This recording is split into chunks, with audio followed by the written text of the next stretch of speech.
Back in 1995, when BMW owned Rover, they launched the MGF. It was pretty, good fun to drive, and it wore a badge that people still cherished. Soon it was the UK's best-selling roadster. But despite its racy mid-engine layout and rear-wheel drive setup, the MGF has always been a bit of a big girl's blouse. And we know why that was, don't we? Wicked stepfather BMW had the Z3 Roadster, and they were paranoid that the more talented MG would pinch its sales. So they neglected it, leaving the F to skulk in its bedroom like a sulky teenager, dreaming of what it could have been, a proper sports car with proper attitude.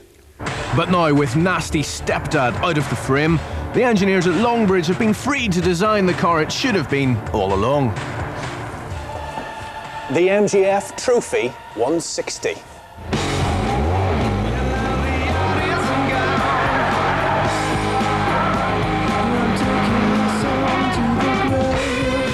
Let me talk you through it. Closely based on the MGF Cup racing car, the Trophy's aggressively tuned VVC engine produces 160 bhp. It has a sports exhaust, lightweight alloys, front and rear spoilers, and its suspension has been recalibrated. It's only 20mm lower than the regular F, but look what a difference that makes. It also gets beefy new AP Racing front brakes with red aluminium calipers. Time to throw away the flat cap, I think. Do you know, I was getting pretty bored of the MGF. It's been knocking around for years. Some very good friends of mine had one and absolutely loved it, but it just didn't matter to me.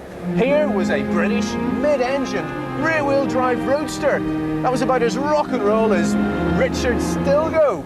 But with the Trophy 160, the MGF has turned into the Who.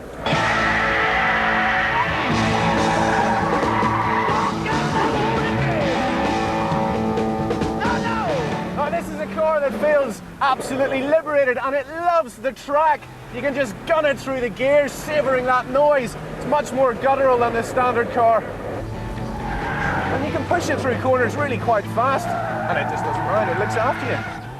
So even though this car takes its cue from the MGF Trophy Racing Cup car, it hasn't become totally uncivilised.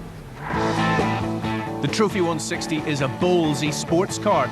60 miles per hour takes just under 7 seconds, and its top speed is almost 140 miles per hour. But if you're too much of a big Jessie to cope with it, other more civilised Fs are still available. Now, I know what you're thinking. How many of us have got a racing circuit in our back gardens? And if the MGF Trophy 160 is such a hardcore car, well, it's bound to be an absolute nightmare on normal public roads, isn't it?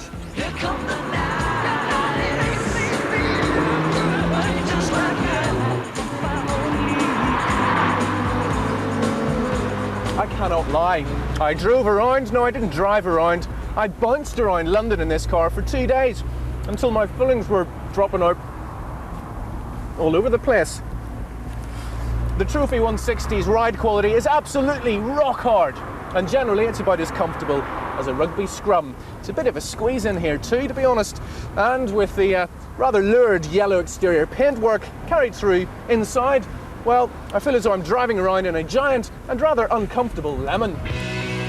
3 other equally eye-catching colours are available, but the 21 grand it costs doesn't include sunglasses. Top Gear has been closely following MG Rover's progress, and the Trophy 160 is vivid, very vivid proof that they're committed to building seriously fun sports cars.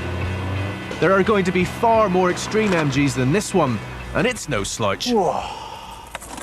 It's a medium rare bit of red meat compared to the standard car's tofu. And it's also proof that, yes, sometimes dreams really can come true.